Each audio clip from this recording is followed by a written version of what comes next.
Oh, yeah. Welcome, everyone. I'm glad that yous are here with me tonight. Those of you that will be watching live, or maybe no one will be watching live. And, I apologize about the fan or any noise in the background. This is kind of impromptu, and I just felt like doing a live stream. You are, of course, watching Sketching Past Midnight Live. I am your host, CB Smallwood. I promise to have a more entertaining thing in the foreground, background, whatever it is that you're watching. But for the moment, let's just settle for the New Empire Comics logo. And with that said, let's go ahead and let's get into the news of the night.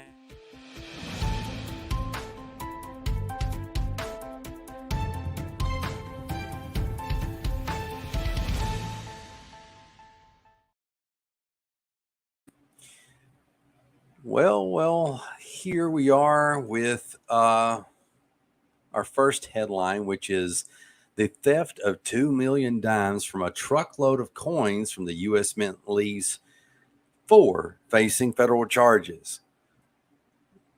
In Philadelphia, AP, the federal authorities have released more details in unsealed charges in the theft of more than 2 million dimes earlier this year from a tractor trailer that had picked up coins from the U.S. Mint in Philadelphia. The truck driver was bound for Miami when he pulled into the parking lot to sleep on April the 13th. During the night, thieves made off with a portion of a cargo of $750,000 in dimes, a shipment weighing about 6 tons, authorities had said earlier. Thousands of coins were scattered all over the lot in northeast Philadelphia. The Philadelphia Inquirer reports that prosecutors contend that the thefts, which they now say totaled $234,000 in stolen dimes, was part of a spree of robberies from tractor trailers passing through the region that also netted the thieves frozen crab legs, shrimp, meat, beer, and liquor. Detectives said at the time that the surveillance video showed 6 men dressed in gray hoodies and armed with bolt cutters approaching the truck in the middle of the night and breaking into it, then loading the coins into smaller bags into a waiting truck. The indictment that was unsealed Friday alleges that after the theft, thousands of dimes were converted into cash at coin machines in Maryland and through deposits to at least 4 different suburban Philadelphia banks that the newspaper reported. 4 Philadelphia men, the 25-year-old Rakeem Savage, 31-year-old Ronald Bird, 30-year-old Hanif Palmer, and 32-year-old Malik Palmer, face conspiracy, robbery, theft of government money, and other charges. Which it's pretty interesting with this article. They've given out everything from 750,000 to 234,000. And the headline reads theft of 2 million dimes. Which I guess that would add up to those numbers, but I'm not a math wizard. Let us see here. If I can get this bad boy working. I got something else to share with you. I'm going to stop screen for a second. I'm going to present you with another headline. See, I used to know how to do this really well, very, very fluently. But since I haven't been live streaming like I used to, I'm a little behind the times. So in this headline, Indian police retain carrier pigeons as backstop against disasters. Written by the magnificent Sunil Katira.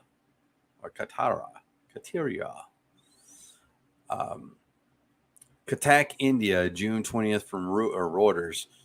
Even in today's world of instant messaging, video calls, the internet, and mobile phones, police in India's eastern state of Odisha are preserving a flock of carrier pigeons for use when disaster sever communication links.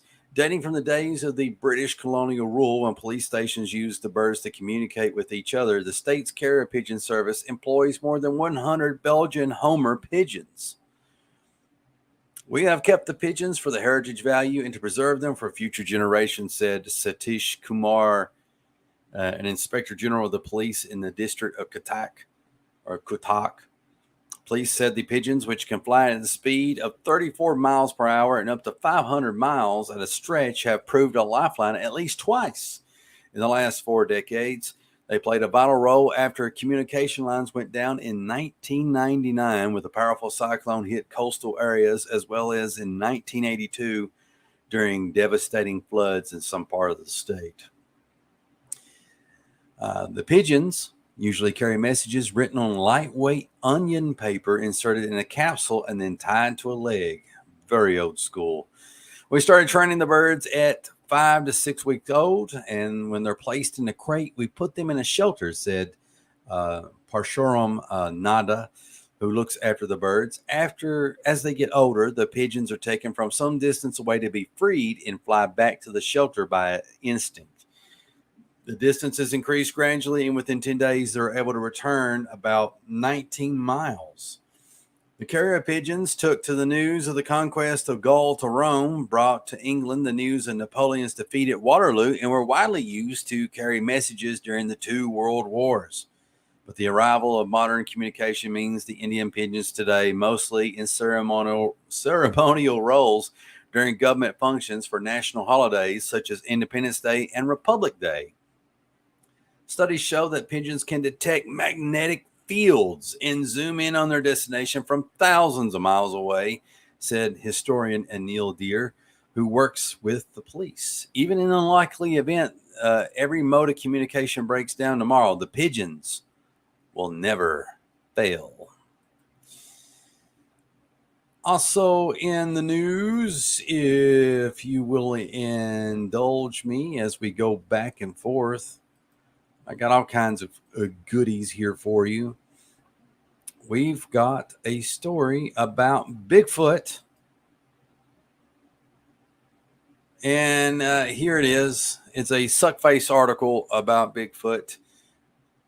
A data scientist thinks he solved the mystery of Bigfoot, not by searching for the creature out in the wilds, but no, by examining the math instead. In a new preprint study published online in bioRxiv Data Analysis Flow, Foxon says many sightings could actually be black bears, which could be roughly the size and shape of Sasquatch when walking on their hind legs.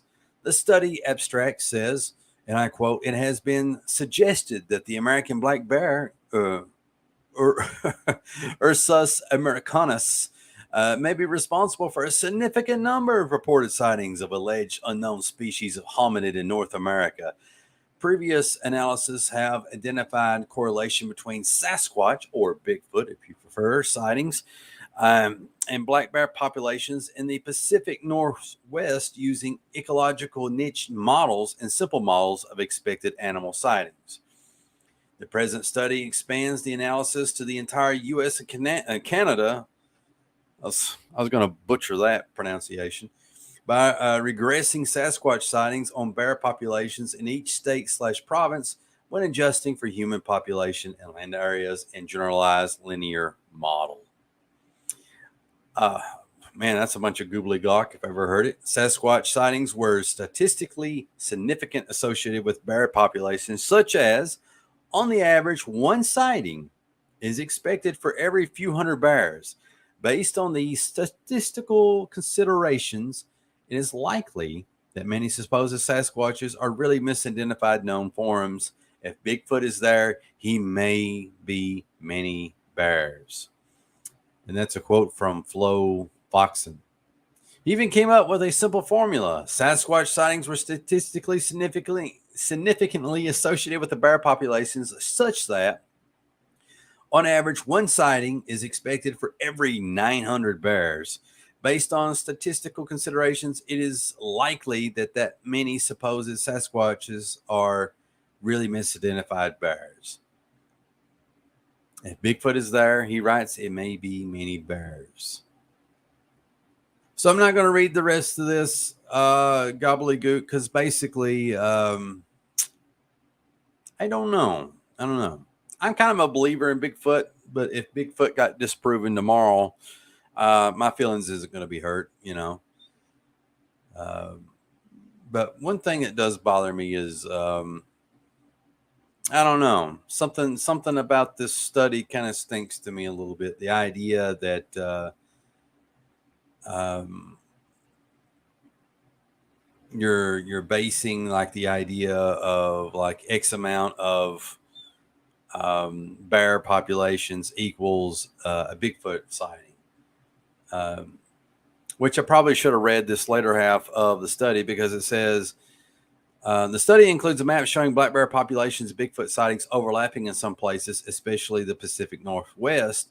But it also shows two big exceptions: Texas and Florida, the two states that have plenty of Bigfoot sightings. But Texas has no real bear population. Highlight this with my broken mouse. And Florida only has a very small presence. So you got Florida and Texas, and to me, that kind of puts a hole in this fictitious study. Um, we've all heard in cryptozoology the idea that all cryptids are basically misidentified animals or misidentified this and that. So that's nothing new. And the fact that they're trying to, in a very slapstick way, slap on what I feel is kind of like fictitious mathematics to just basically say Bigfoot is not real. I don't know.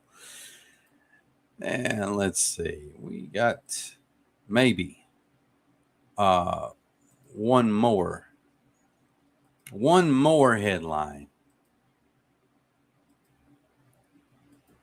Man, I got to find a way to make this more seamless. We've got for you James Gunn's Creature Commandos reportedly delayed to 2025. And I'll tell you a little bit what I think about this. Animation studio Bobby Peels has been working on Creature Commandos, provided some details about the series, and revealed it would not arrive until 2025. Bobby Peels' research and development supervisor Yannick Casting, hope I'm pronouncing that right, detailed, "We are working on Creature Commandos with Warner Brothers, directed by James Gunn, the big guy. Balak and Erica as supervisors. It is 7 22-minute episodes, but we'll have to wait until 2025 to see that on screen." He added, "It's very high quality. You can see that on the screen. This is a design, the character design. It's ambitious, one would say." Sorry about that. It was previously detailed in the exclusive from The Wrap that the animated series would premiere sometimes in 2024, when they shared an exclusive with Frank Grillo, who provided the voice of Rick Flag Sr. Gunn shared the news on X, writing at the time, "True. Happy to welcome Frank Grillo into DCU as Rick Flag Sr. across all media." Click, click, click, click, click, click, click, click. Grillo also shared a screenshot of the article to his Instagram stories and noted the series will not be delayed. He wrote, "No delay for the Creature Commandos. All ready to go per James Gunn. I'm so pumped to see this." Gunn previously announced that the project is the first one in his DC Universe slate. Back at the end of January, he stated, "The first project is Creature Commandos. Creature Commandos is an animated series. I've written all the episodes.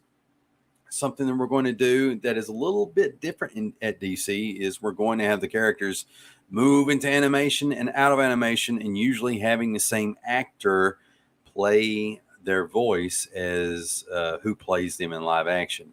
In the same update, he revealed that Superman Legacy, a film that describes as the true beginning of the DCU, would arrive in theaters around July the 11th of 2025. So let's scroll up here and hopefully, not make your head spin as I do it.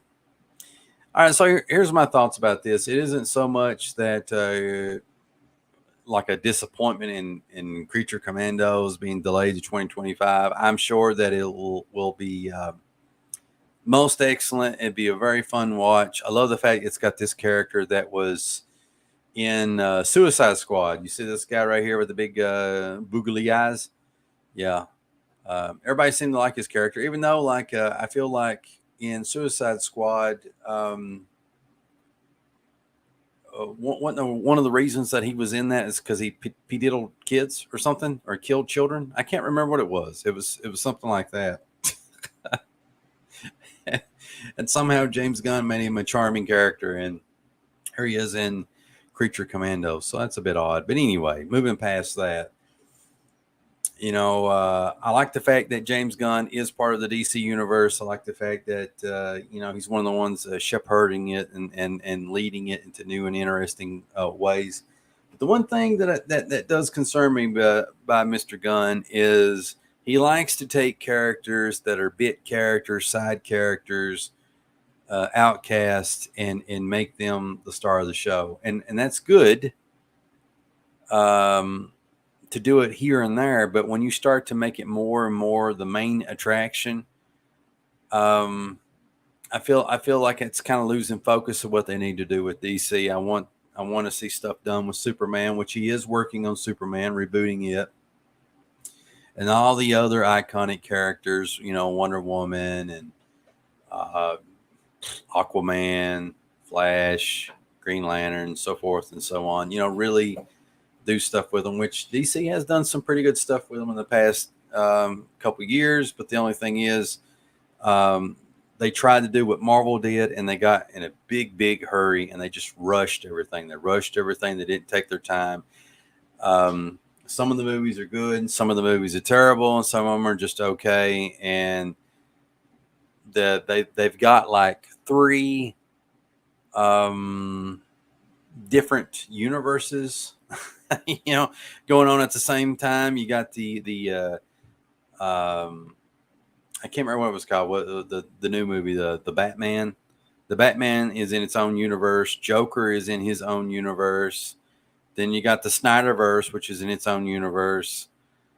There might be one other, and so it's it's interesting, and they're rebooting, essentially, I guess, the DC universe. So it's confusing. So I'm a little bit concerned, but I'm still going to enjoy what James Gunn puts out, because he's a really good director. So that has been your news for the day.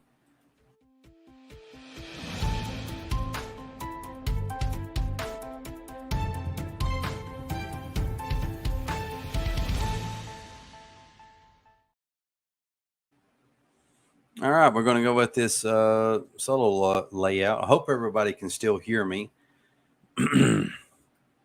Answer a few comments before I go any further. The Magnificent Sideburns is here with us, and he says, "What's up? What's up, brother? Glad that you're here." Our great friend Adam Lohr is here. He says, "Hey, CB."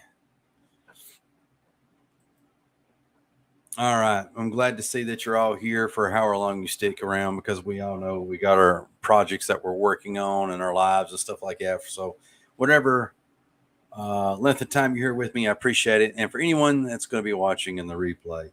So I figured I'd share with you today. I don't know if my lighting's good enough. I may have to get another light out of here. Let me push this back. I got this new desk that I'm using. Look at this pen. I just found a pen.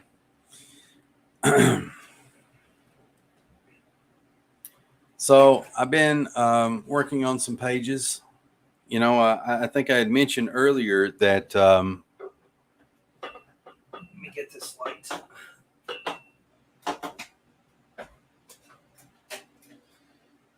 Whoosh. Is it charged? Yeah, this is giving off good light. But I think I had mentioned earlier that I was trying to get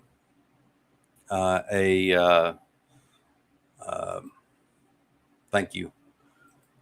I was trying to get in like a comic book agent to represent me. So my thinking is that I need to keep moving forward. I'm trying to make a career out of comics and the whole 9 yards. I'm just tired of. I don't know. I'm just tired of stuff. I'm ready. I'm ready for the big time. Well, I don't know if I'm ready for the big time, but I'm ready to make a go at it, or at least try to. And so what I did was I got a hold of this guy. He's a well-known agent. He knows a lot of the editors at all the big publishers, and he has these comic book scripts available. And so I messaged him, and I'm like, "Hey, can you give me a script?" And I had asked him, and I apologize that you're seeing a static screen right now, but it is what it is. But I had asked him, like, "Hey, can you send me a script?" And he's like, "Which one do you want?" I was like, "Well, I like Hulk," because I knew he had a Hulk script, and I like the Fantastic Four. And I was kind of secretly hoping for the Hulk script because I had read it before, and there's a lot of punching and beating up and that sort of thing. Something that's a little bit more comfortable with. But he sent me the Fan 4 script, which was like the hardest darn script to work from because you got the Fantastic Four in an Old West setting, and so it's a bit challenging for me. Apologize if you can't see the details really well, but this script called for a cover, which is of the Thing standing there, a gun pointed at him in the foreground, and basically all around him at his feet is his family just kind of laying there. I think the worst thing about this is the gun. It's a little wonky, but man, I tried. I tried really hard. And my thinking is I'm just trying to do it the best I can, and that there's going to be some imperfections, sure, but my thinking is I'm trying to get this agent right to represent me, and I just want to show that I'm serious and that I have skill. And this guy doesn't just represent you, but he also helps you get ready. If you're not ready, he helps you get ready to submit your stuff to publishers. So that's something else to keep in mind what time you're looking at this stuff. So the next page we have in that script is basically you have this mysterious cowboy, whatever, and he's got his trusty steed. He's riding in dust and stuff everywhere. I need to add cowboy hats to these two kids. These are like Reed and Sue's kids, and that was in the script, and so I need to go back and add that. But this is actually Johnny Storm. So this is a splash page. This is page number 1 in the story. I'm kind of proud of how the horse turned out, even though horses don't sell comics. Most, if not all, this horse came from my head. I might have used a little bit of reference from maybe this part a little bit. I feel like I had to draw horses before in some. Oh, you know what? It was from the 100 Days of Making Comics Anthology 1. Mythical creatures, monsters, and stuff. I don't know. I can't remember. Werewolves and unicorns. And I did a unicorn story in it. So that kind of helped, prep me for that. Thank you, good sir. Appreciate it. All right. So that brings us to, I think this is like, let's see, if it's like, is this like hurting or helping? This brings us to, I think, page 2. And in the script in page 2, man, why is that blurry? You got Johnny dismounting. The kids are coughing. Notice that they got cowboy hats on now. So,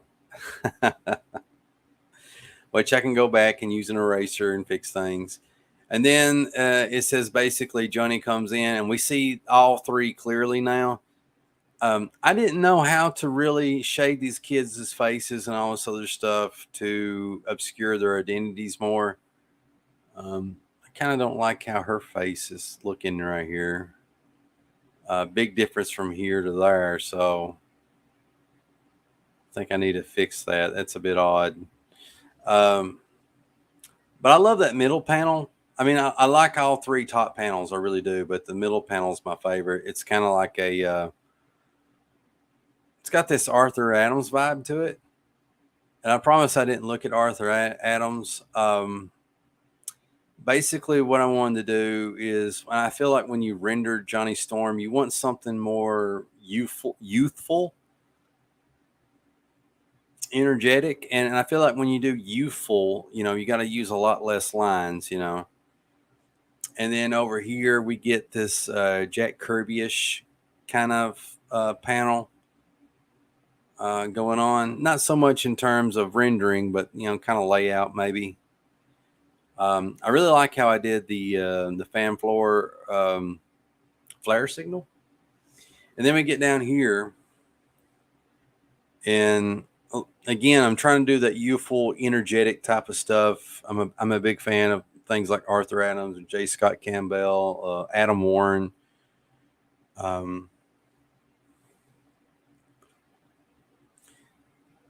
think this turned out all right. This looks a little awkward.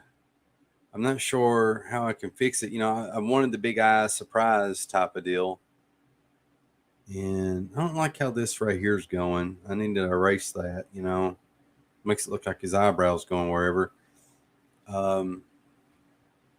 And this woman needs a little bit more work, mostly in the face, But, the main star of the show, the Human Torch, and these two kids, there's little things I did to try to add life to it, like the girl loses her hat and she's trying to grab her hat. And then you got, I can't remember. It's not Ben Franklin, is it? Whatever the kid's name is. It might be Franklin. I think it's Franklin. He's trying to hold on to his hat so it doesn't fall off. So I think those things are cool. And I got the most crappiest background stuff going on here. And now we're getting to the page that really kicked my butt, which was basically this.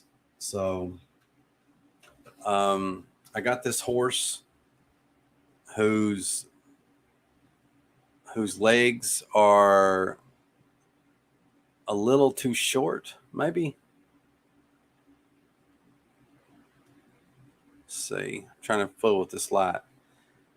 And I didn't really want to erase the horse because sometimes drawing horses can be a bit challenged. I think I need to make the horse a little smaller in the torso, neck, and head area to fit the legs. It's something I had to be careful with. I don't want him to be monstrous in proportions. Everything else kind of looks fine though. Then we get the sheriff looking at what's going to be eventually She-Hulk. I need to add some patterns and stuff to this boot, She-Hulk lays down some cards. I'm later going to add the faces of some of the fan four on those cards. And then we get the sheriff annoyed for whatever reason at what's going on. And then down here is where I got into some trouble. Basically, the script called for She-Hulk. We see that it's finally She-Hulk. She lifts the sheriff up in the air, and in her other hand, she's like basically breaking his gun. And the problem I had with it was I want to draw it like this, right? But there isn't much room on the page left because the very next panel is this, where we're supposed to get a close-up of her boobs somehow and the sheriff. Okay? And so I started on it on this side and all this other stuff, right? I'm having a little bit of trouble with that, because I'm not sure what angle to do that in, it's weird. So anyway, I had written I spent like a couple days not actually drawing anything because I got so bamboozled by it. Because I feel like when you introduce a character, not that I'm a professional or anything like that, you kind of want to wow readers, I guess, in some way. You want to really, the people looking at the comic to be like, wow, this is really cool. The first time they see the character on the page should be like an attention getter. Or from, maybe 8 times out of 10. I don't know. I'm just thinking outside the box here or something. Maybe thinking inside the box. And so I couldn't fit all the details there. And the question I sent to that, I forgot what the dude is. To that dude, the question I sent to that dude is like, is it okay if I just draw her smaller, like in proportion, to where she would fit in the page from head to toe? And then that way I could put all the details in, but it's not going to look as cool. It's just not. I don't know how to do that and make it look cool from far back. Now, he didn't write back. And to be fair, it was Sunday.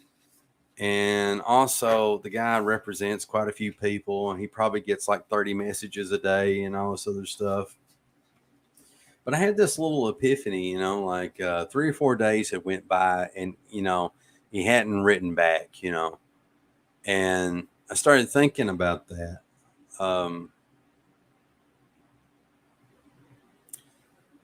I guess I wish the camera quality didn't look like that. I hate that. It's very pixelated. Very pixelated. I wonder if I can wipe the lens. Can I wipe it?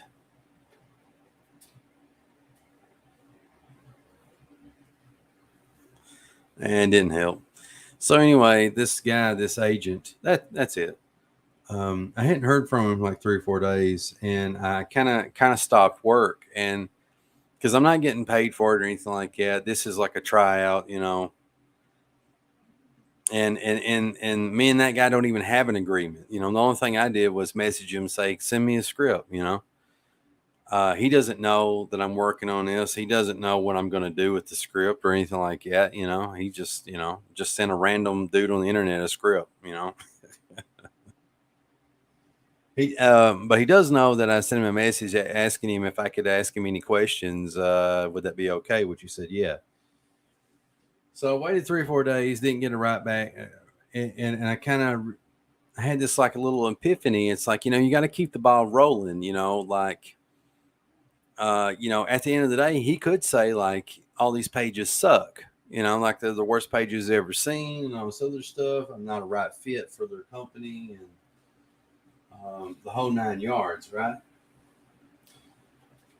And I can't get better as a comic artist unless I'm making comics or attempting to make comics. So that brings us to Starfury, and I already have quite a few pages in this wonderful story. And I feel like I really pushed my inking skills up on this a little bit, And again, I apologize for this crappy internet quality. I don't know what the deal is with this. When I look at it through my phone, it looks awesome. But when I look on it on the computer screen, it doesn't look too hot. So I don't like that. I wonder what the deal is with that. But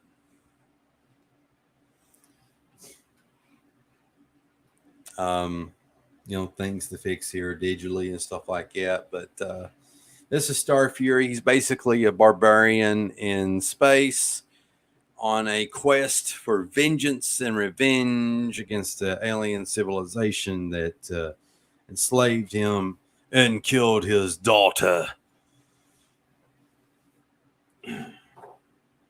Shoot. I'm trying to get organized here. Let's see. So I got this double page spread going on. This big battle with Starfury in the middle of it. I got my little homage to Jack Kirby and stuff like that. I don't know if you call it homage. Everybody and their mother uses it. Anybody with taste, anyway. And I like to do that too, where you got the guy yelling at the soldiers, "Onward, dogs! Slay the beast! This creature from space!" And then we got this. I didn't do a really good job, but here's the body, and this is the disembodied head. You know, kind of floating around, and yeah, we got UFOs shooting down some Kirby crackle, raising up hell. Um, bringing the pain. Yes, it's right, Mr. Law. Starfury. You say I have no steel. Here's my steel. I don't know. I have not a clue. And here we have Starfury riding his faithful steed, Plagueis, which is a Triceratops.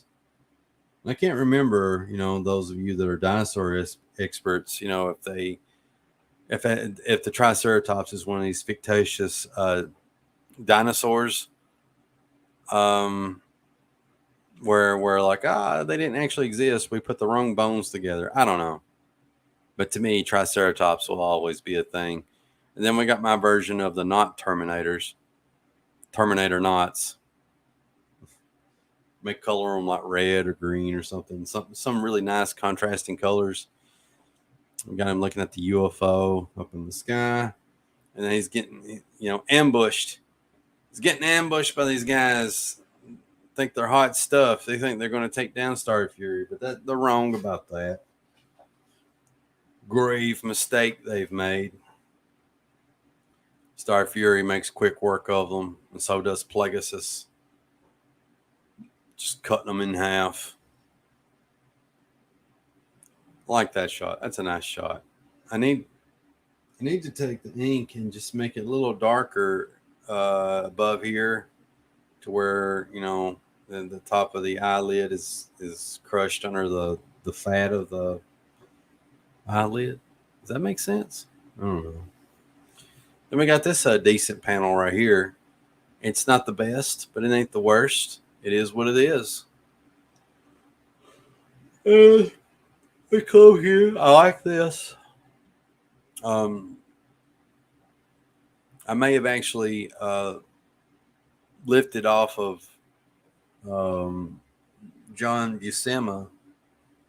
Like everybody's like, oh, you lifted that panel from John Buscema. Yes, I did. I stole it.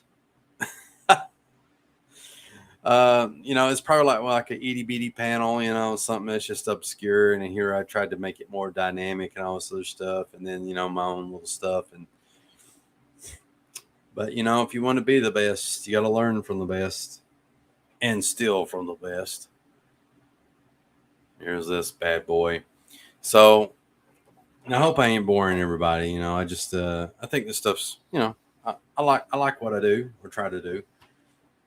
We got one of the Knot Terminators, which is actually in the service of Starfury, pointing to where he needs to go, which is I don't know. I don't know what's called yet because I haven't started scripting it, but I guess the Castle Grognock. He hops on Plagueis, makes his way there, looks up at the foreboding castle, and starts to make the ascent since there's no way to get in on the ground level. Makes his way through the window. And then now this one's a little tricky, this bottom shot, because what's tricky about it is you're supposed to there's this one writer, and he wrote this really good thought about comic book pages, which is on the last panel of every comic book page, you need to give the reader some reason to turn around. So if I was really good at it, and if I followed that advice, there would be like a shadow looming behind Starfury. I'd probably put Starfury more over here, and there'd be a shadow looming behind, suggesting that there's somebody approaching or some type of scary hand, something like that. I don't know. Something that would make you want to see why you need to turn to the next panel. So, but I am pretty happy with this panel. It's not like an awesome looking panel. You know what? I need to add some shadows behind these things right here. That way they won't look so flat and one dimensional.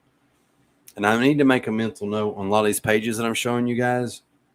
you guys and gals, that I need to go back and tinker with some of, there's some stuff that I noticed just as I'm talking to you, and then other stuff that I known about that I just was going to go back later. Yada yada yada. So is my excuse. So anyway, as I've been, as I've been waiting on that guy to write me back, and he's probably not going to write me back at this point because he's forgot about me. He's not seen my message, and so I'll write that agent back sometime in the future. But in the meantime, I'm just going to work on this for a little bit, and so I've drawn new Starfury pages, and I apologize again about the details. My camera's just been a little whore for some reason. It's been a little cute biscuit, and not showing you the glory of what I've been trying to draw. And so on this next page of Starfury, a lot of this is going to be blacked out. Little effects here and there. I've got wild pages from the book, some type of wizard book blowing around. I know you can't see that because it's blurry as hell. And I really like this. I mentioned John Buscema a while ago, but I'm actually like a huge Sal Buscema fan, especially of his Incredible Hulk run. And I like the stuff he did on, I don't know if it's Spectacular Spider-Man, but I like his Spider-Man stuff too.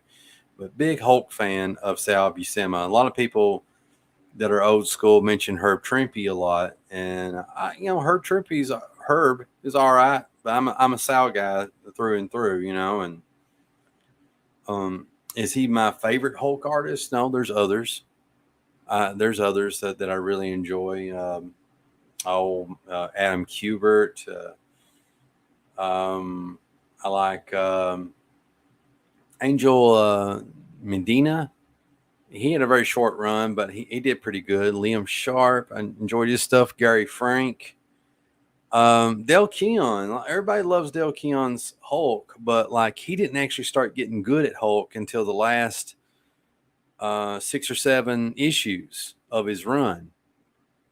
And so we kind of missed out on where he could have took Hulk. And then we also got, I love Todd McFarlane's Hulk.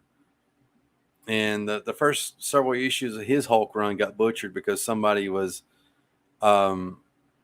butchered the inks on it. So he started inking it himself, and it turned out really good. But anyway, there's a couple more. But Starfury, I didn't look at Sal Buscema or anything like that. That's just how it came out because I've studied everybody and their mother, and sometimes that stuff comes out of my art. This is kind of a crappy hapdash thing that I put together. Wizard scalding Starfury for saying something that was infuriating.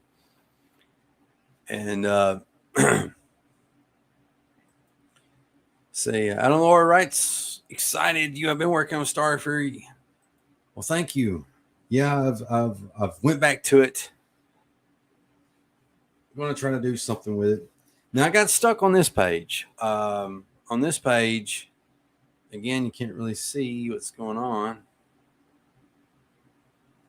Let's see. Move it around a little bit. Maybe that'll help. I don't know. But we've got the wizard, and he's got the wand in his hand, or staff in his hand, and he's using magical powers to blow back Starfury. So we got Starfury's arm, and since that's his right hand, the axe is kind of here. And I kind of got stuck because I feel like he would hold on to his axe, his battle axe. But at the same time, it shows that he's being affected by the power blast if his hand is open. So there's a little bit of issues with that. And then I got his legs kind of flaring out from him. Then I got this, and I got roughed out like some rubble, him getting hit against the wall. And so I'm kind of fleshing that out, getting that figured out a little bit. But the part I'm stuck on here is originally I had a big Starfury head of him being mad. But if you remember, I got a 3-page layout here. And in the prior page, 3-page layout here, And here I got a big Starfury head being skull, whatever. So I'm kind of repeating myself. So I erased this really decent looking Starfury head that I had drawn here. So what I'm going to do instead is maybe show him getting up from the rubble, maybe put the wizard in the foreground and stuff like that. And I think that would be a better choice than repeating myself with another, Rob Liefeld, face thing. Because even Rob Liefeld doesn't necessarily repeat himself like that. I mean, he uses a lot of tricks, but he does it in such a way where it's not obvious. Thank you. Thank you. So,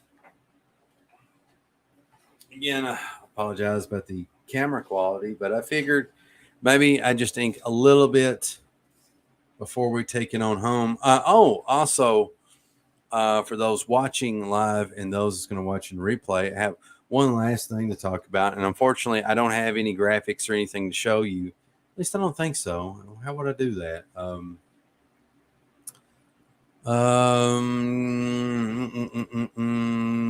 Give me 1 second.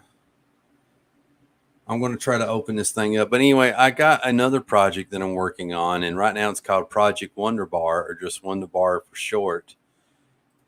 And so a lot of you is going to be asking me what my dear friend is Wonderbar and why should I care? Well, those are some good questions. Right now I'm trying I'm trying to pull up these graphics and have them ready for you because this is kind of impromptu. Computer's really slow. I've overwhelmed it. It's probably going to crash. Yeah. Oh, there we go. I thought for sure it was done for. And now I'm trying to find my mental junk food logo. Don't know where that went to. Probably went to Walmart, I guess. Dollar General, perhaps. See, I got all kinds of folders on my desktop. I got folders within my folders. Black outline. Let's pull this up too. I want this one up too. There we go. I need to close this folder. All right. So I think we're just about ready. Now all I need to do is pull up my shared screen business. That way I can talk about stuff.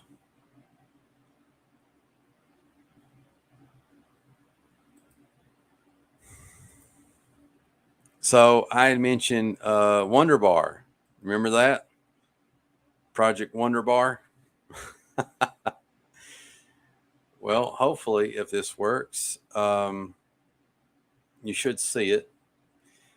This is the logo. This is the font here that I put together for Wonder Bar. And what is Wonder Bar? Originally, what I was thinking is I've got all these Starfury pages. Wouldn't it be nice if I published them somehow? Which I've talked about that in numerous different ways before. And then I thought, wouldn't it be nice if I done something with other people? See, I was part of the 100s anthology once. Then I did the Wildcat anthology, and I really enjoyed those because those are like the closest things to the studio, like a comic book artist studio where comic artists, writers, inkers, letterers, colorists, they were all in the same studio, and they would work together to make comics, right?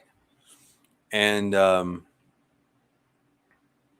so, we kind of got the same thing in the modern age in the sense that, we can Zoom, communicate through chat, do live streams together, that sort of thing. And I kind of enjoyed that stuff overall, that's part of the fun part of doing anthologies with people, The sucky part is trying to, as someone myself that is socially awkward and don't understand social cues from people, um, unintentionally offending people or being careless with their feelings or emotions or that sort of thing. So that's the sucky part, like learning to be better at that. And also um, playing the role of editor, what time you're being an artist and or whatever. And trying to keep the ball rolling and stuff. There's a lot that goes to an anthology. I'm not even scratched the surface, honestly.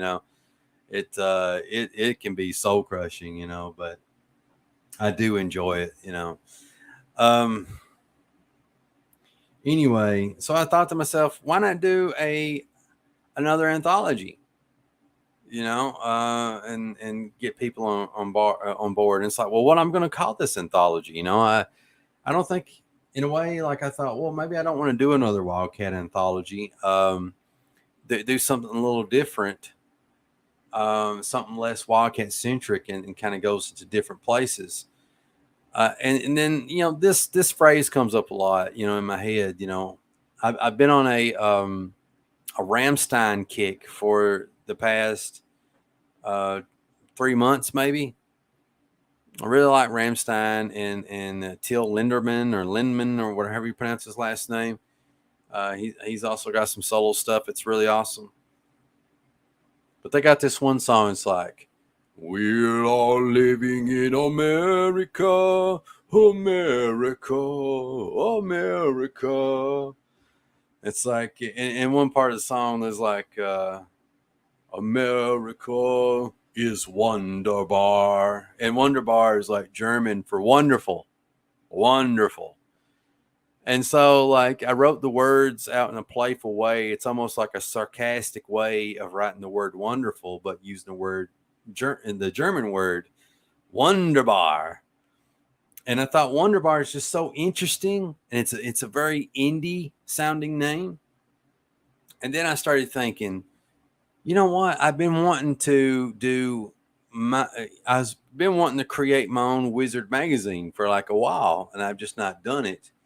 Why don't I just combine Wizard magazine, anthology, Wonderbar? And so basically, you'd open up the Wonderbar magazine, and then there'd be a letter to the editor and all these columns and stories. And right in the middle of it, there'd be like 3 comics. 7 pages of this comic book, 7 pages of this, and 7 pages of that, or more. It doesn't matter. Just as long as at least 7 pages. And so you're getting roughly about 20 pages of comic right in the middle of the magazine. Then you go past it, and maybe there might be like an art tutorial. You go past that, there'd be like some essay on why Friday the 13th is the best slasher franchise of all time or not. A lot of cool stuff, Mad Magazine stuff in it. I don't know, whatever, Wonderbar. And so, the idea I have is like, it's like, should I call it, shoot, this thing's being a goof. Should I call it Wonderbar magazine, or should I call it this as soon as I get it pulled up? I want you to watch. Why would it do me like this?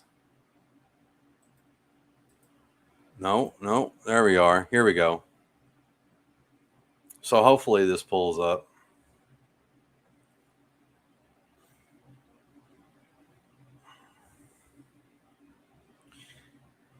So should I call it Mental Junk Food Magazine? And I'm leaning toward Mental Junk Food Magazine, and let me make the argument. First of all, I got this pretty killer logo, right? And I thought it would be cool if to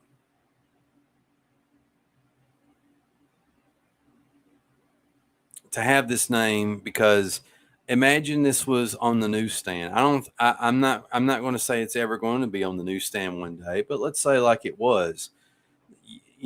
In traditional comics, at the top part of the comic book, the reason they always stuck the the title of the comic book and also the company logo at the uppermost part of the comic is because when they stuck that when they were put on the newsstand, they were behind other magazines, so that you know what you're looking at. You could always see the title and then the logo, which would also have the image of like that character. So it could be Hulk or Spider-Man or whatever, what have you.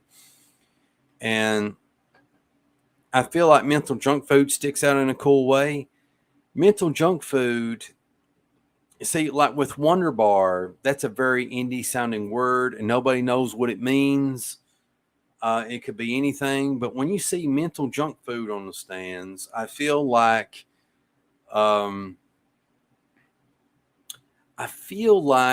you're going to be like mental junk food. That's interesting. That's really interesting. What is that? And I feel like you could be a guy that likes to skateboard or whatever. You could be like a historian, into Civil War books, or you could be somebody that's in the comics or in the martial arts, anything like that. If you're a guy of any sort or any girl with any class, you see something that says mental junk food, you're going to be curious and you're gonna pick that up and look at it to see what the heck it is. And so that's the reason I'm leaning toward mental junk food right now, because my original plan was to make a magazine called that, and and put an anthology comic right in the middle. Uh, so that's kind of like my loose fitting plans. I had created a private Facebook group to kind of um, feel where everybody is at. I got one response, and you know who you are.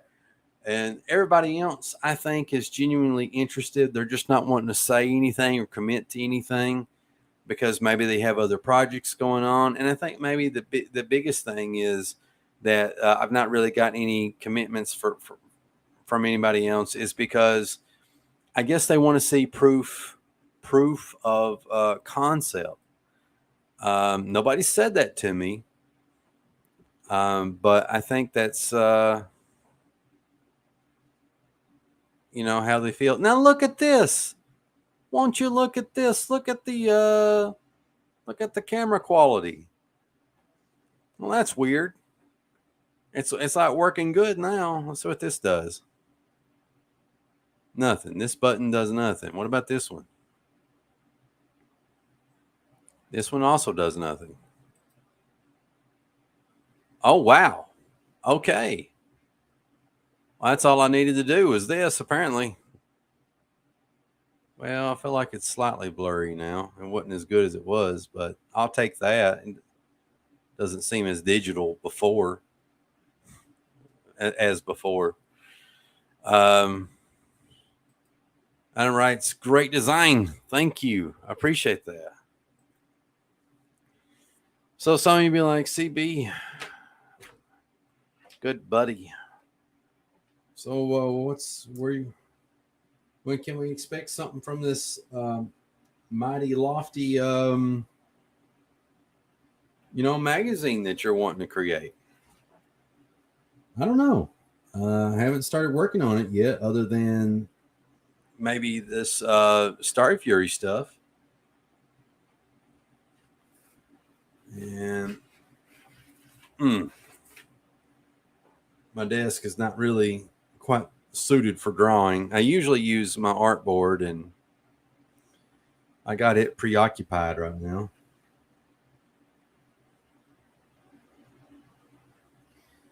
But I think what I'll do is I'll actually do some of the magazine pages sometime or another. I don't know when exactly. Hopefully soonish. And maybe get like 10 pages done of various stuff that would be in the magazine, and then post it in the private Facebook group to kind of see what people think. And I think, once people see there, I might get more takers, more contributors.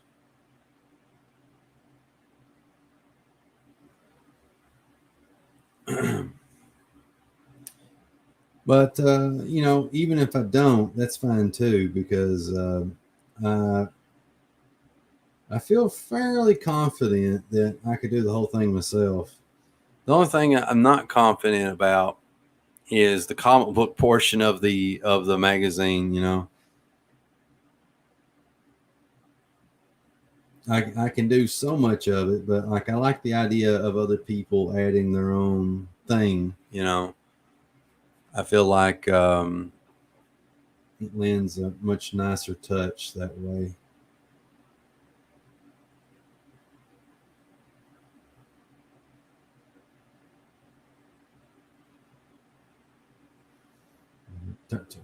This is not a love song. Da-na-na-na. Anytime I grab like a brush pen, I always get so happy with it. I enjoy using these boogers, and like you don't really want to use that type of pen for ink and everything. At least I don't think so. But I don't care.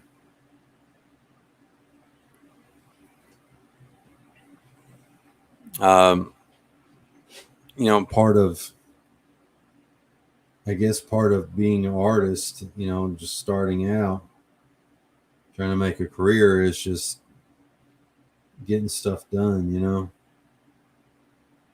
That's what I'm trying to do. I'm trying to get stuff done. Uh, for anybody listening live and anybody watching the replay and stuff like that, and you're trying to make a career out of comics and you're frustrated and you're wondering, when is my time? When will it happen? I don't know. I'm still trying to figure that out myself. I'm still trying to get answers. And I don't have a lot of answers. Sometimes I may come across that way as a know-it-all. I guess. I don't know. Come on now, eat this paper so I can draw this thing. But I have learned a few things along the way. The biggest thing I can say to you right now, if you're watching and you're frustrated and you wish that your art was further along than what it is, or you wish that your career in comics or whatever your chosen profession is a little further along, the best thing I can tell you is persistence. There is power in persistence. Like, I can't explain it to you. Well, maybe I can try, but there is absolute, a lot of power in persistence. One example I can give to you, and this is such a stupid example, but I'm going to give it anyway. At my job, I clean floors, I wax floors, I buff floors, I scrub floors, I sweep floors, I edge floors. I look at floors awkwardly until they decide, hey, it's a good idea if we just clean ourselves. This guy's serious. I am the floor man. And that's what I do. I never planned on being super janitor and acquiring skills that are beyond any mere janitor, but here I am. Here I am. So anyway, in this building that I work in for over a year, there's been a third floor that is atrocious. It looks awful. It looks like a truck stop. All the wax on the floor is gone, and so now there's nothing to protect the floor from scrapes and scruffs and dirt and all this other stuff. And it looks terrible. It is the pits. And well, anyway, it's like for a whole year, I've asked, I've begged, I've pleaded, give me that floor. Let me strip and wax that floor. In order to do that, they have to shut the floor down. That means all their employees on that floor need to leave, need to go away, find something else to do. because nobody can walk on that floor except for me. Nobody can do anything on that floor what time I am waxing, what time I'm stripping the wax off the floor, putting harsh chemicals to eat the wax, to loosen up the wax, to do all these things, And I've been told every excuse under the sun, we can't do this because we have to move this or that. We can't do this because it blocks this and that. We just can't do this. No, sir, at all. I will not eat green eggs and ham. And I'm trying to tell people it'll be delicious. You'll enjoy the results. It will look good. Nobody's going to want to come to this building if it looks like crap. So for a whole year, I begged, I pleaded. And just a couple of days ago, I got my wish. Would you believe it? And on that day, I was almost ready.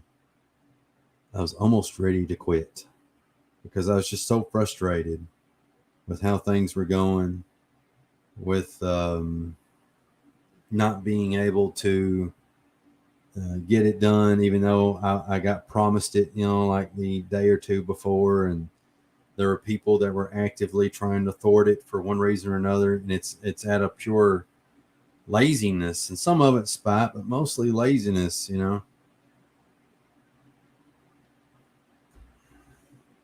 And I went from that state of almost being ready to quit to getting what I asked for. And it took a year and a month of me talking to every manager and CEO, every bigwig, talking to the people on the street, talking to people on my level, talking to people in different departments.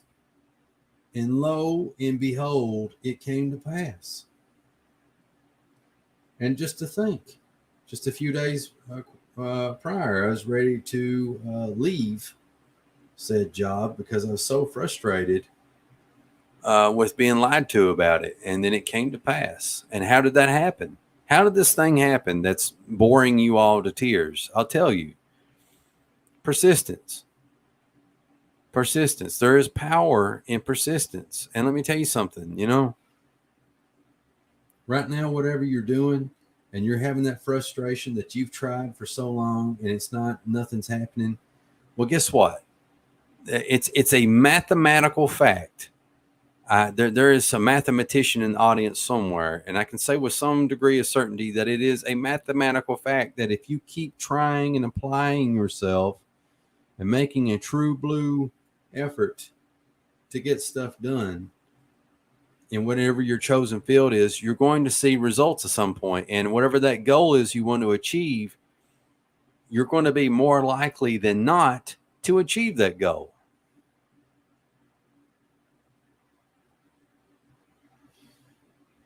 So it's just a question of how bad do you want it? How hard are you willing to work for it? Because if you're willing to work for it, it's yours. And I want to encourage you, whoever you are, whoever's listening, whoever's watching in the replay, whatever it is going on in your life, don't give up. Don't get discouraged. I mean, if you do get discouraged, that's okay. That is 100% fine. You're human. Allow yourself a moment to pout, to get mad, to cry if you got to cry. Whatever you got to do to feel that disappointment, to embrace that disappointment. But here's the big but. Please pick yourself up. Please believe in yourself. And I know it's hard because a lot of people will give you a million reasons why you should quit pursuing whatever that thing is you're passionate about. It doesn't matter. It's not their life. It's yours. You're the one that has to live it. You're the one that has to live with the fact that you didn't put maximum effort behind what you did, And you might be like, but CB, sometimes it's painful. Sometimes it hurts, because I don't get this result or that result or this thing going on and stuff. And I know it. I feel you. I feel you 100%. sometimes the things that you're passionate about can be very painful. I feel like there's like this Buddhist saying that talks about uh, unattachment. That's part of finding nirvana, is being unattached and not Getting attached to things and stuff like that, which I think there's some merit to that. But I would say also there's a danger in not finding nirvana. This perfect state of being, if you do not allow yourself to experience love, because part of love is experiencing heartache. And sometimes the passions you pursue, those things that you love, can cause you a great deal of pain sometimes. And that's part of life. As I sit here pontificating and trying my best to ink and draw at the same time, and I'm messing up and I'm putting thicker lines down when I wanted to do thinner lines, and then I'm messing up on his hair and it's not going the way I'm going. And the whole time I'm thinking, well, maybe I can fix it when I come in and I do some inks and stuff like that. But the thing is, I'm just going for it. I'm trying my best. And It may turn out good, it may turn out bad, but I'm just going to keep moving forward because that's the only thing I know to do. That's the only way that this page is going to get done.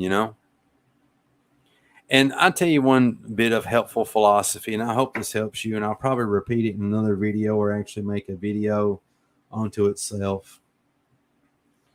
But I was watching a YouTube video the other day, and basically it was about overcoming artist block. And it was one of the most helpful videos that I have ever watched in relation to drawing comics or overcoming artist block, or, what have you. And here's what it said.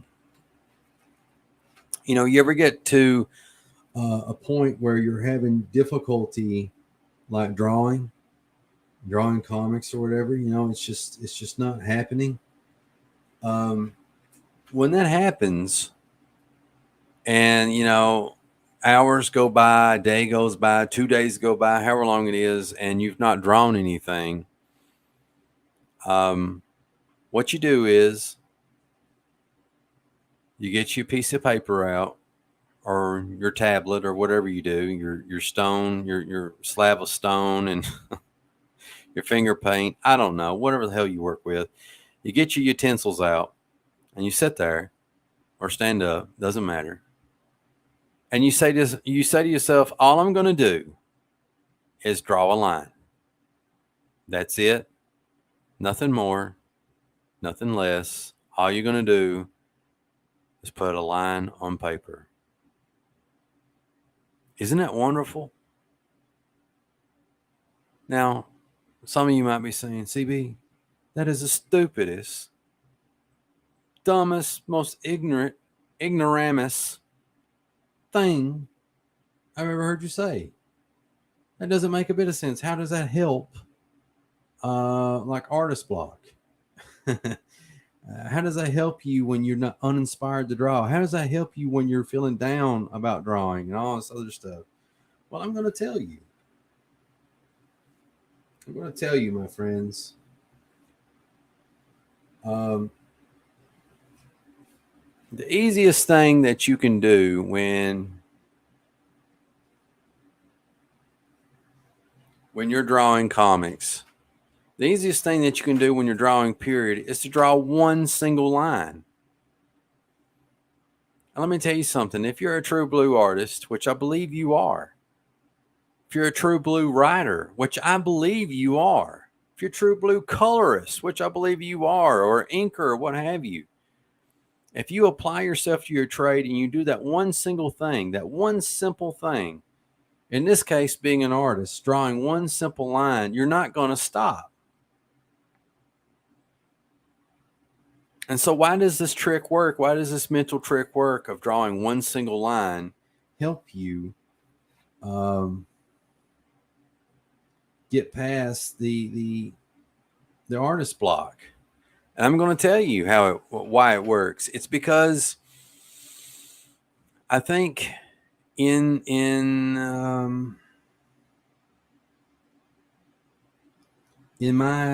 my case, in my own personal case, I feel like I get overwhelmed. I'm like thinking it subconsciously, at least, like, oh man, what should I be working on this magazine?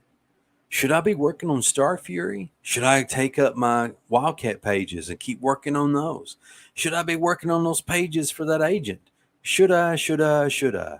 And even when I get past the shouldas of what I should be working on, then it's a question of like, well, I need to do all these different things for this page and all this other stuff. And I think it gets down to, I need to have this page done by today. I need to have this page done by no less than tomorrow so I can do more pages. I need to hurry. I need to get it. I need. That's what it boils down to. I need. And the cool thing is when you take this method of just focusing on, get your utensils, your paper, and just draw one line. That's all you need to do. And when you do that, there's something very liberating about that, because you're not worried about trying to draw an entire page that day or having it done that week or whenever. You're not worried about all the other pages you need to do. All you're worried about is just drawing that one line. So like, let's say like this page has been sitting here for however long, And I'm like, well, I kind of don't feel like working on it for one reason or another, or maybe I do want to work on it, but I'm kind of overwhelmed because I feel like I should get it all done today. All I can say is like, well, let's pretend like I've not worked on it, and like, well, let me pull the paper out.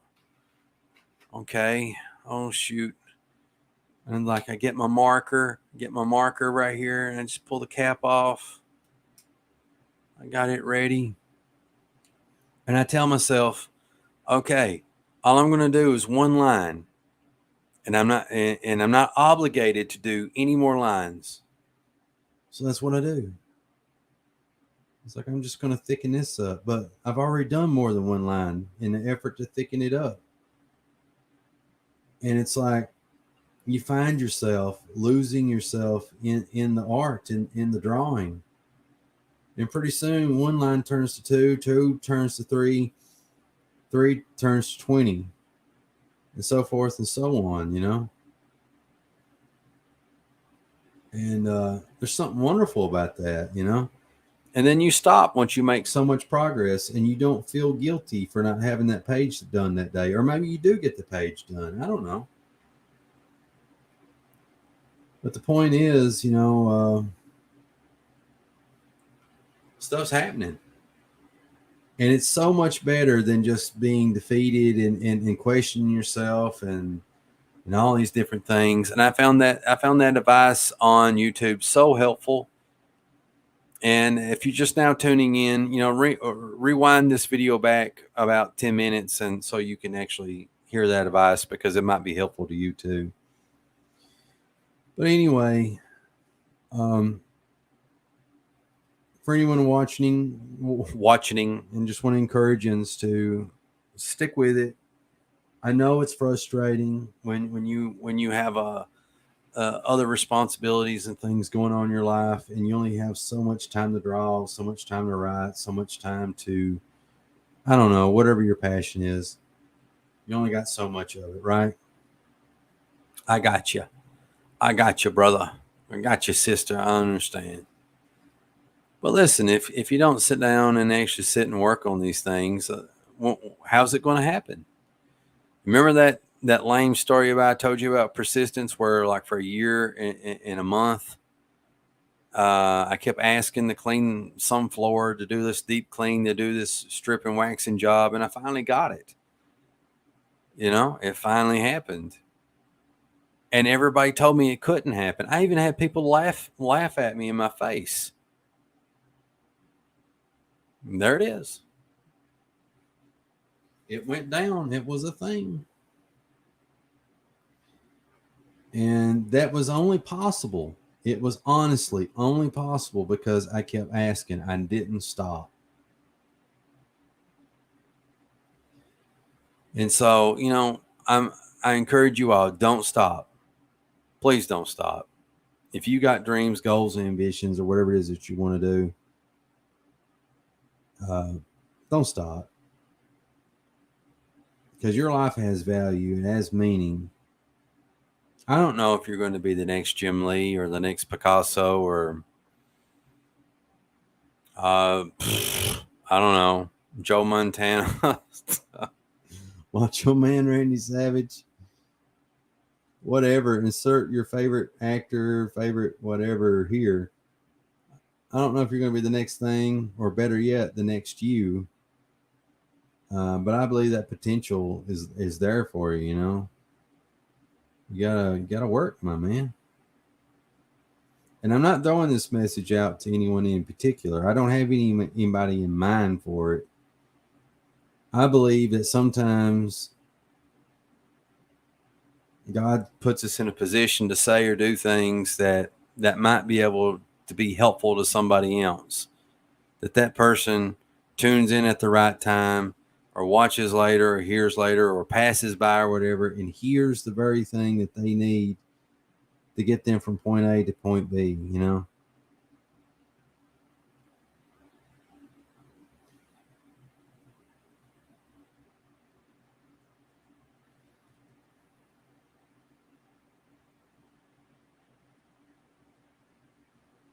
So, yeah. There you have it. My wizard.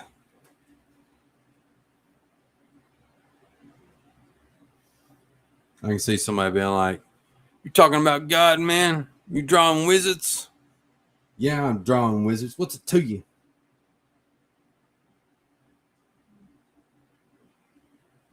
I can sometimes walk, talk, and chew bubble gum, but don't hold me to that. That could be a lie.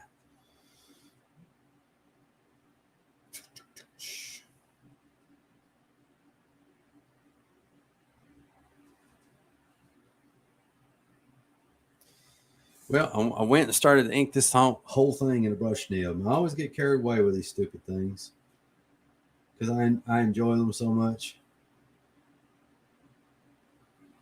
But I get a little too happy with them and I make mistakes, If they add character to the art, I guess. That looks pretty cool. It's kind of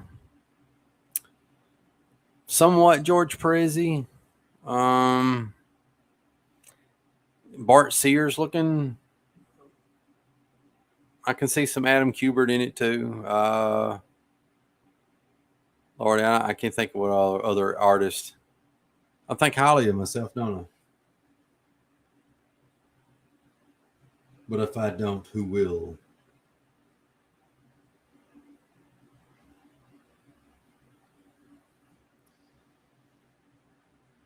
So this is about the end of the broadcast.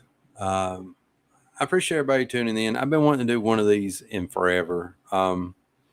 It's just that, I work day shift. I get up like 5 a.m, which is dreadful to me. And so I'm not going to get to do these as often. And also, I worry about quality. I want to entertain everybody. I don't want people to be tuning into something that's like boring you to tears, So that's always a worry of mine. So I've been thinking a lot about that, and I will say that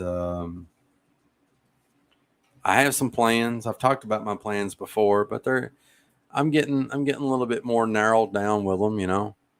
I'm thinking maybe I'll do sketching past midnight, like once a week, maybe like toward the weekend, so that way I don't have to worry about getting up the next day for work. And then I also started thinking, since it would be once a week, maybe I can do some like pre-show planning and get stuff together so I can have like a halfway decent show. And I was also thinking about maybe adding guests to the show to have something to play off of, kind of go back and forth. And which that part makes me, I don't want to say it makes me nervous, but like it's not so much a nervous thing, but it's more extra work. So I gotta make sure that the people I invite on, like that we mesh well, and then we're just like, kind of vibing and just having fun, and then I got to find a way to be a good host to keep the ball moving forward in an entertaining direction. So that'll be a new venture and challenge that I look forward to. And then the other idea that I have to add to that is I think I'm going to change the intro to the show. The intro that I got right now is a very static thing, and it's just a countdown with some clouds moving around and a ominous clock. So I'm thinking what I'll do is maybe I'll keep that and then just cut it down shorter, and then I'm going to have like an actual intro to the show where there's a lot of images and a lot of things going on, and um so I got to kind of get that figured out and put together. So I'm going to have to get some clips and edit them and snap them together and do some interesting things. And I think that'll spice things up a bit. And I'm thinking about making little funny videos and stuff to regale you all, with some stuff. So yeah, I got plans. I got plans, man. Um, mm, mm, mm, mm, mm, mm. I did have a question of the day. I never did throw it up. It's like, and this is an old one, but I think it's a good one. What comics do you enjoy reading right now? What comics do you enjoy reading right now? And to be honest, most of the stuff I enjoy reading is from the 90s. Some of it's nostalgia, I'll be honest, but I think there's a lot of great comics came out in the 90s. I honestly do. A lot of people criticize the writing, but I don't know. I mean, like, you got in the 90s, you had Batman got his bat broken, and then he had to go through this whole character arc where he had to rebuild himself, he had to get back in fighting shape and and find himself again, And then Azrael, who was filling in for Batman, he was going through a character arc where he was getting more and more into his insanity and becoming less Batman and more something else, and then there's Bane looming in the background, like um, as somebody to deal with too, And so,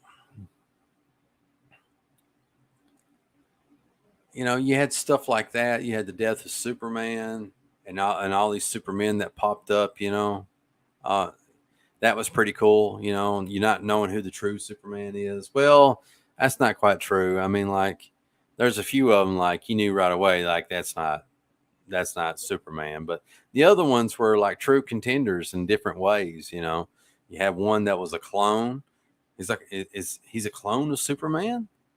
You have one that's cyborg Superman, and that's like the dead body of Superman brought back, but he's cyborg. And then you had the Superman in a black costume, and he seems an awful lot like Superman, but is he really, or is it cyborg Superman? And then you had the Eradicator or something like that. I don't know what the deal is with that, but yeah, maybe. Um, and there's a whole, Superman getting killed by Doomsday coming back, and then the reign of the Superman, and then how the story kind of wraps up. And there's actually some interesting stuff and dynamics happening at Extreme Studios with all the young blood characters and stuff, even though that kind of gets lambasted.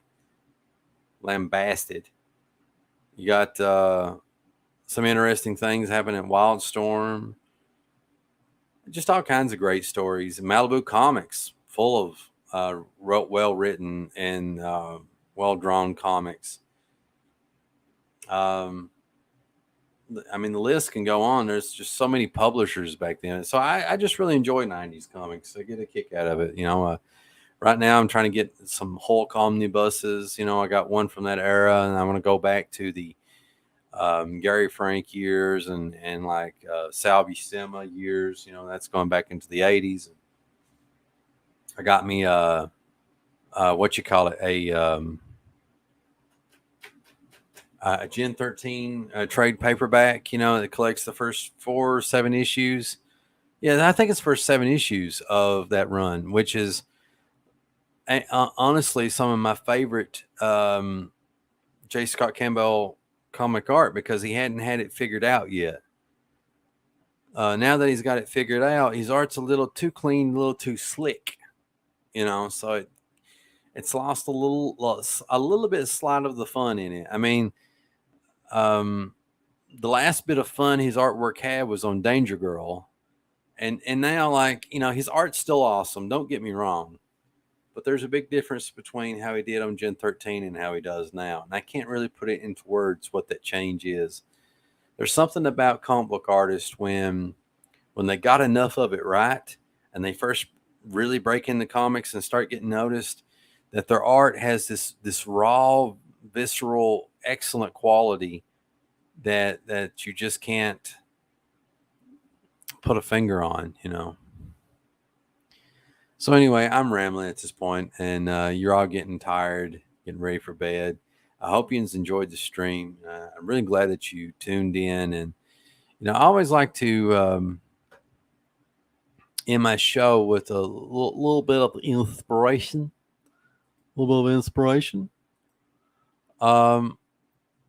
And that inspiration comes in the form of this. Please remember to be the tide that lifts all ships. So that means that you be the water that lifts all those ships. And not just one, but all of them.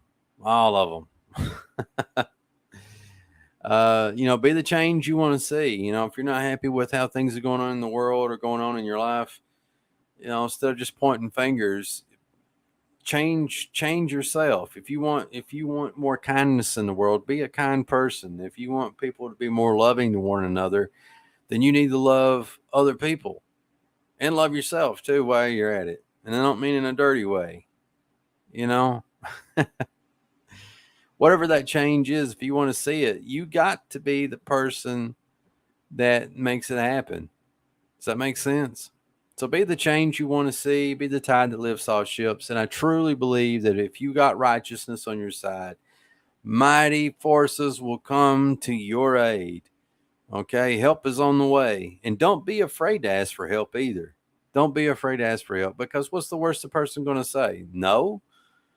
I mean, some of us need to work on our ego, and I say that in a respectful way, myself included.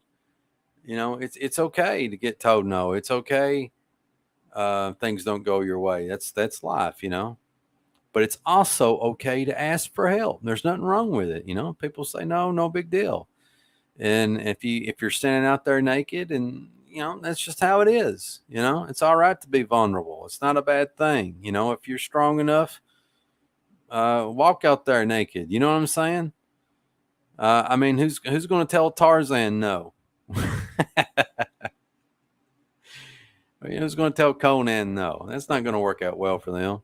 But anyway, I'm kind of getting off topic, and it's no longer making sense. But oh man, my loyal, faithful, and true crew, I appreciate everything, and I love you in bunches. Be good to one another. Take care of one another. Keep at it. Keep drawing. Keep making comics. Keep making whatever it is you're passionate about. And I will see you in the next video.